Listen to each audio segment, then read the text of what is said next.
Indonesia yang telah memberikan kesempatan kepada kelompok kami untuk mempresentasikan pembahasan yang berjudul neraca pembayaran.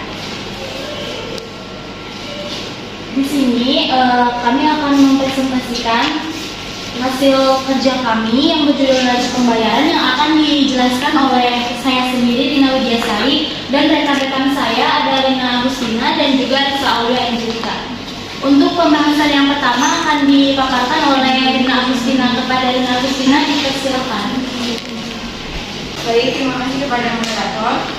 Izinkan saya untuk menjelaskan materinya. Yang pertama itu tentang neraca pembayaran.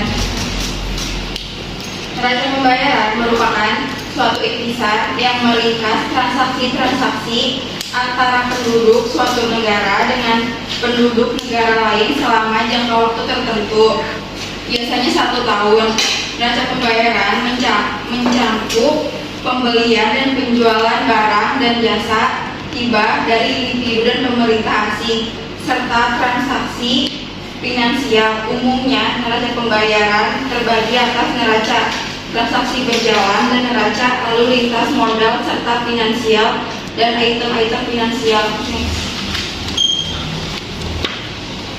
Transaksi dalam neraca pembayaran dapat dibedakan dalam 2 macam transaksi. Yang pertama yaitu ada transaksi debit, transaksi yang menyebabkan mengalirnya arus uang atau devisa dari dalam negeri ke luar negeri. Transaksi ini disebut transaksi negatif, yaitu transaksi yang menyebabkan berkurangnya posisi cadangan devisa. Yang kedua ada transaksi kredit, transaksi yang menyebabkan mengalirnya arus uang atau devisa dari luar negeri ke dalam negeri. Transaksi ini juga disebut transaksi positif, yaitu transaksi yang menyebabkan penyusunan neraca pembayaran adalah sebagai berikut. A. Mengetahui peranan sektor eksternal dalam perekonomian suatu negara. Peranan sektor eksternal tercermin antara lain dari besarnya jumlah permintaan produk domestik oleh bukan penduduk atau sebaliknya. B. Mengetahui aliran sumber daya setiap negara.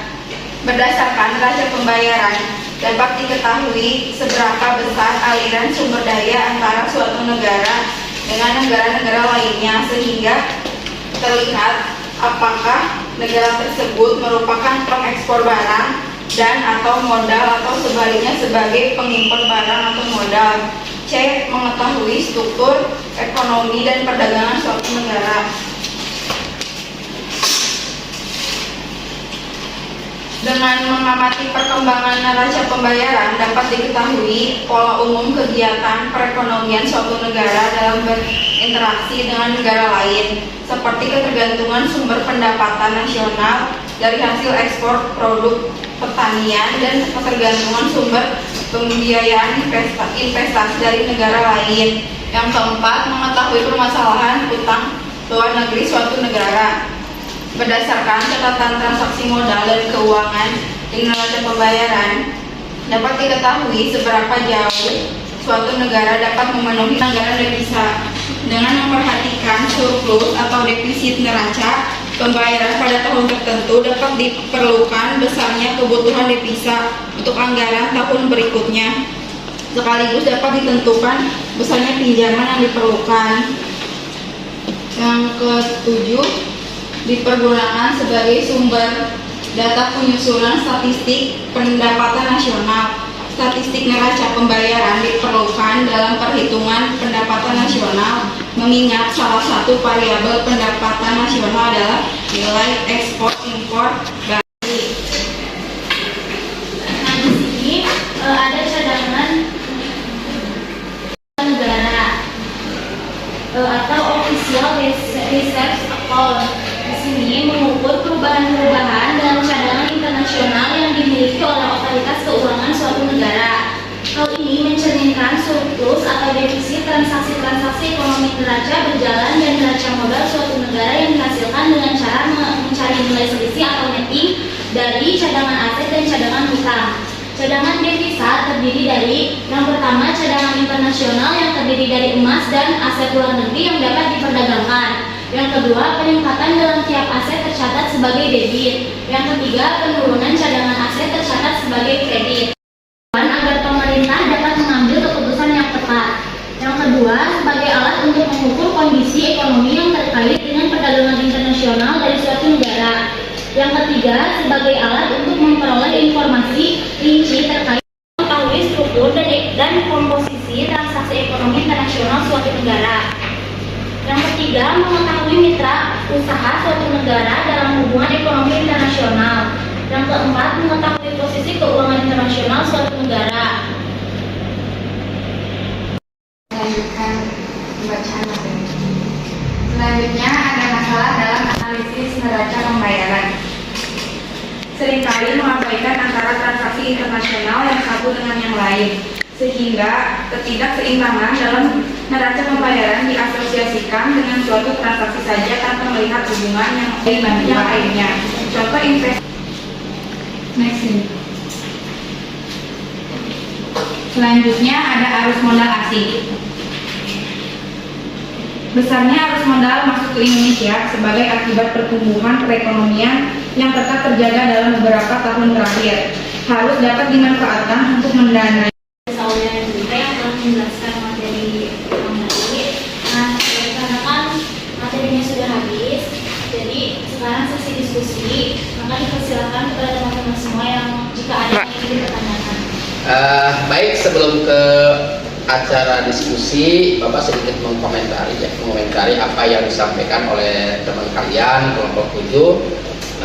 Secara umum penyampaian materinya cukup bagus, tapi mungkin nanti kedepannya dipersiapkan lagi ya ketika mau presentasi supaya nanti kita cukup melihat ke layar atau ke in fokus begitu. Jadi kita tidak perlu membawa buku untuk kedepannya ya. Ini namanya juga kita kuliah, kita belajar, nggak apa-apa ya. Kita namanya juga belajar.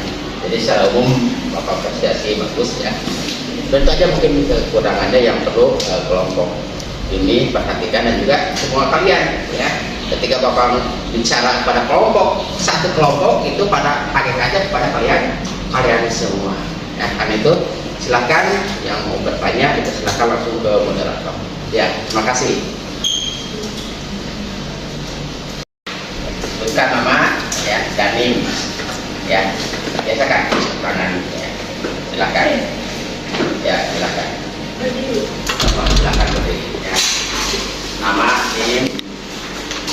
Assalamualaikum warahmatullahi wabarakatuh. Waalaikumsalam warahmatullahi wabarakatuh. Nama saya Nira Jolikaja dari kelompok 6 dengan NIM 0311112023. Izin bertanya kepada kelompok 7. Tadi itu kan ada manfaat neraca pembayaran. Nah, di situ itu ada untuk mengetahui posisi keuangan internasional suatu negara.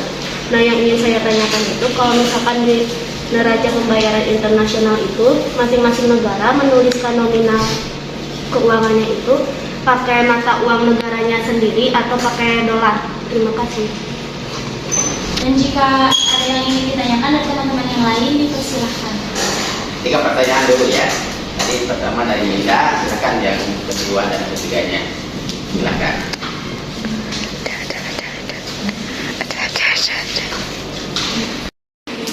Boleh Anda Berdiri. Jelas Nanda. Berdiri. Suaranya. Assalamualaikum warahmatullahi wabarakatuh. Perkenalkan, nama saya Nanda Syahra dari kelompok berapa sih? Dari kelompok 5 dengan NIM 0311112014. Nah, izin bertanya, tadi kan di materi 7 tuh ada yang tentang ekspor impor. Nah, kenapa di situ tuh mengapa lebih banyak mengimpor daripada mengekspor? Terima kasih. Terima kasih juga Nanda yang sudah bertanya. Dan untuk satu pertanyaan lagi kepada teman-teman yang lain, jika ada yang pertanyaan silakan. Baik, terima kasih. Assalamualaikum warahmatullahi wabarakatuh. Waalaikumsalam warahmatullahi wabarakatuh. Perkenalkan, nama saya Karisma Sutanti dari kelompok 1 dengan NIM 032001. Izin bertanya. Tadi di pembahasannya kan ada masalah dalam analisis neraca pembayaran, yaitu ada keseimbangan dalam neraca pembayaran. Pertanyaannya, bagaimana mengatasi keseimbangan tersebut? Terima kasih. Baik, terima kasih Karisma yang sudah bertanya. Izinkan kelompok kami untuk menampung dulu dan untuk menilai Rina terlebih dahulu ya. Baik, terima kasih Nanda atas pertanyaannya. Izinkan kelompok 7 untuk menjawab pertanyaannya. Nanda bertanya kenapa lebih banyak mengimpor dibanding mengekspor. Nah, menurut kelompok 7, soalnya kayak barang dari luar negeri itu yang pertama lebih menarik. Kan kalau dari fashion aja gitu ya, kayak produknya teh lebih menarik, terus kan modelnya juga lebih kayak lebih fashionable. Nah, terus tuh Harganya gimana harganya? kalau harganya tuh lebih murah kalau menurut kelompok 7 itu ya. Dengan kualitas Yang juga yang bagus. Nah, terus tuh kan kayak baju-baju dari luar negeri sama Indonesia kan modelnya tuh kayak lebih bagusan luar negeri ya. Kayak Indonesia tuh kayak agak tertinggal gitu ya kalau menurut kelompok 7 mah gitu.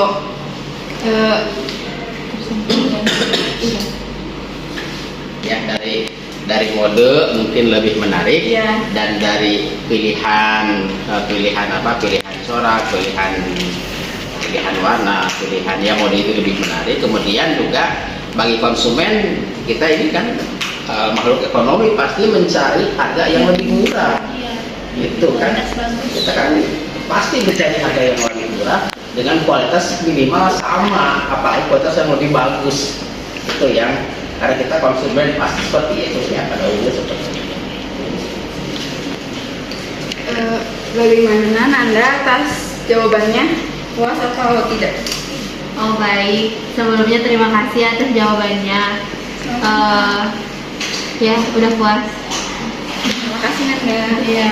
Silakan dia pertanyaan. Nanda atas pertanyaannya. Sebelumnya izinkan saya untuk menjawab pertanyaannya. Jawabannya tergantung kesepakatan. Pada umumnya sesuai ketentuan pada umumnya itu pakai dolar, sedangkan Jepang itu pakai yen dan Cina itu pakai yuan. Terima kasih kepada kelompok 7 atas jawabannya. Tapi ketentuannya itu menggunakan dolar bukan mata uang masing-masing. Terima kasih. Terima kasih. Assalamualaikum warahmatullahi wabarakatuh. Waalaikumsalam warahmatullahi wabarakatuh. Izinkan saya untuk menjawab pertanyaan dari Karisma Sutanti. Pertanyaannya, bagaimana mengatasi ketidakseimbangan dalam neraca pembayaran?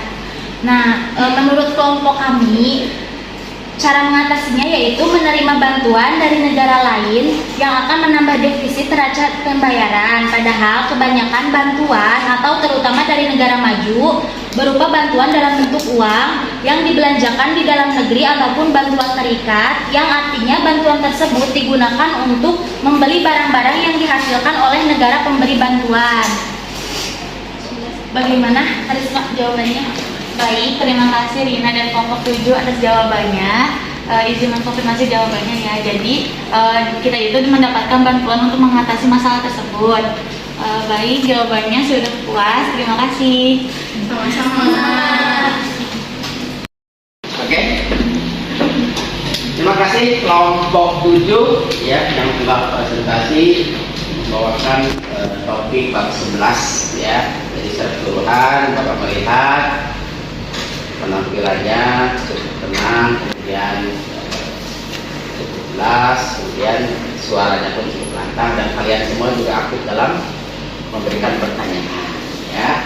Cuman tadi tolong perhatikan yang tadi Bapak bilang di awal, ketika presentasi kita fokus ke peserta ya, peserta. Kemudian boleh sekarang kita lihat ke mana, ke layar ya, biar kita tidak kemana-mana. Maksudnya ada di layar itu biar ada panduan bahwa ini yang kita bahas gitu.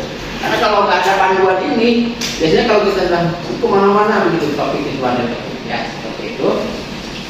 Nah itu silahkan kasih hapus. Silakan.